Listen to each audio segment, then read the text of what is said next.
I'm back with Marilu. Marilu, how have you been? Oh my God, I'm alive. Oh my, I'm okay. I'm just going. I'm day by day, man. It's not too good. It's horrible. What's horrible? Like, what's happening? I mean, we can't make the money out here to survive. To not even for drugs anymore. I guess you can say, because it's so hard out here. Um, the cops. I mean, the people like shooting each other, and it has like a bunch of detectives and undercovers like running around. Uh, a lot of people trying to make a living out selling drugs and stealing from each other, and now each other is going after each other and trying to beat up, shooting at. Oh my God, just so much stuff that it has the cops like heated, I guess. So I mean, every time when you go out to try to make some money, you see like a million cops, like, and then people get scared because there's so many cops, and they don't want to do nothing. They don't want to help. They don't want to do donations for doing a job, or they don't want to deal with it. And they're scared, so they just leave, and you end up with nothing, like a whole day, all the way to the nighttime, man. Sometimes the next day we still don't have no money. Since I met you, the police have not arrested you. No. Okay. Aren't you fearful of being arrested? Yes, I am fearful to be arrested, because I am illegal, so it's pretty scary, but there's nothing else. I mean, I went to the hospital at the time, and they sent me to CBI, and CBI had me in there for a month, almost 2 months, and they wouldn't help me. Like, I would tell them, can you help me, like, try to apply for my food stamps? You said I can get food stamps. Oh yeah, I'll get to you. I'll get to you later. I'll get to you later, and the later never comes, and the later never comes, and it goes to another day, and it goes to another day, and it's like, okay, well, why am I just sitting here like for nothing, dude? The state of Arizona says you qualify for food stamps. Well, that's what the CBI says that I do, but I don't know how. I don't know. I never looked into it. I was under the impression that it was for like citizens or That's what. people with documentation, but that was just my understanding. I'm not sure, but Me neither. That's why I don't. I mean, I don't believe it until I see it. okay. So what do you think is going to be the best way to avoid the cops and deportation back to Mexico? Like, what do you think has to happen?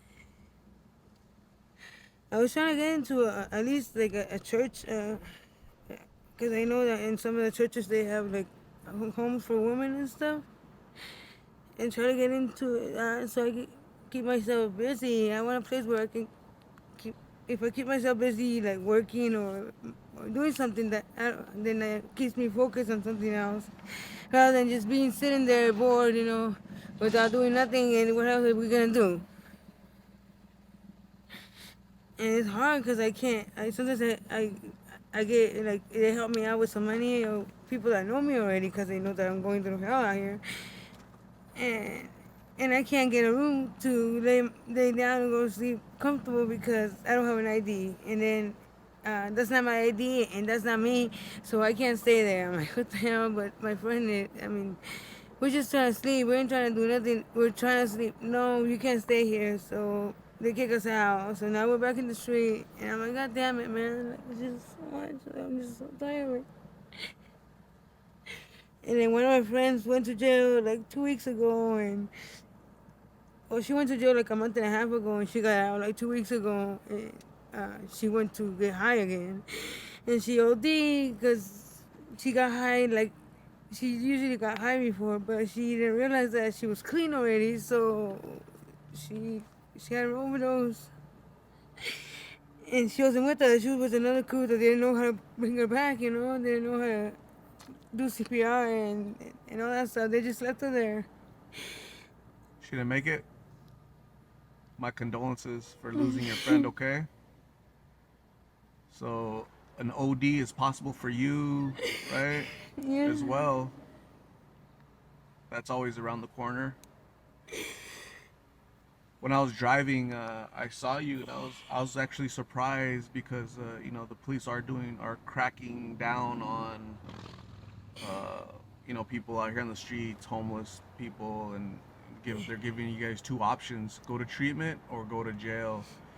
So I'm surprised they haven't given you those options yet. Okay, so but this might be the last time I see you. And then they arrest you, and then they're gonna put an ICE detainer on you. They're gonna call immigration on you, because normally you'd be let out, the next day for trespassing or a warrant or whatever, right? But what they do now is they call ICE to put a detainer on you. Basically, don't leave, don't let her go until we get there, which is usually within 24 hours.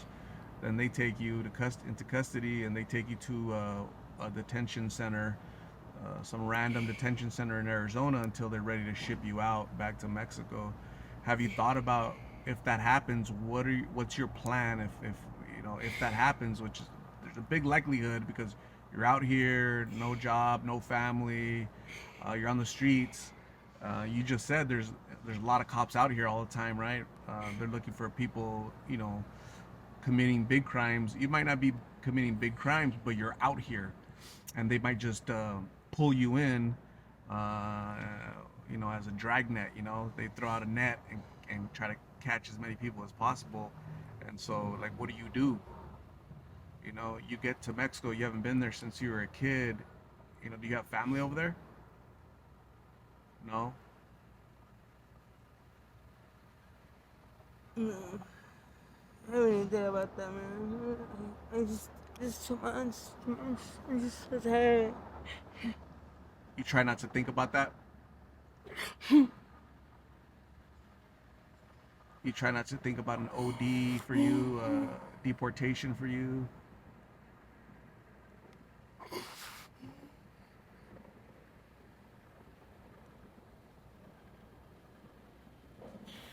I think it's like a it's like people out here. What I notice, you guys live for the moment, right? Your next high today. You're living for today. You're not really concerned about tomorrow or the consequences or ramifications. That's why you don't really think about deportation and Mexico and all that stuff.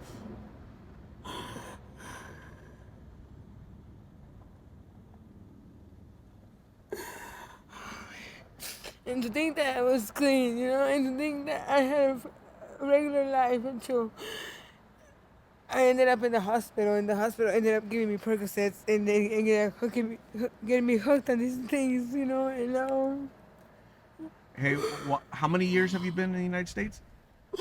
since I was 7 years old, I'm 42. Wow, the majority of your life. So, in that time, like, do you know why you never established residency? Like, try to get legalized. What do you know? What happened? Well, because I got the DACA, and I lost it because of the pills. Because I got pulled over and I had the pills with me, and I guess I got arrested because I had Percocets. But they were prescribed to me, but they still pushed that on, that I had them with me, and I wasn't supposed to have them. I'm like, I had kidney stones. Like, what the hell am I supposed to do? So I lost, ever since that, I lost the DACA. I lost everything. So I couldn't apply for nothing no more. And then if I wanted to become a U.S. citizen, I had to marry somebody that's from the United States.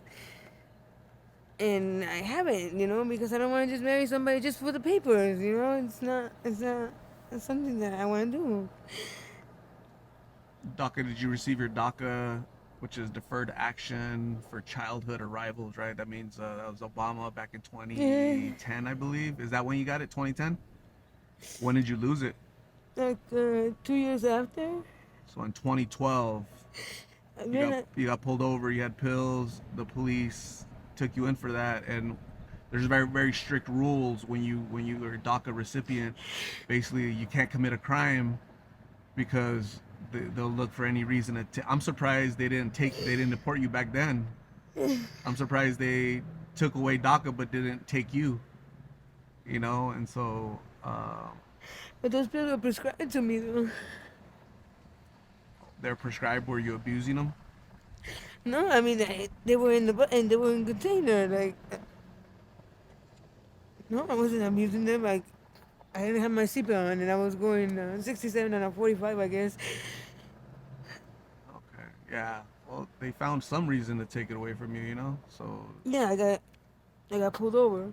um, yeah, that's probably why they left. They let you stay here because it wasn't like a big crime, but it was enough to take away your legal status.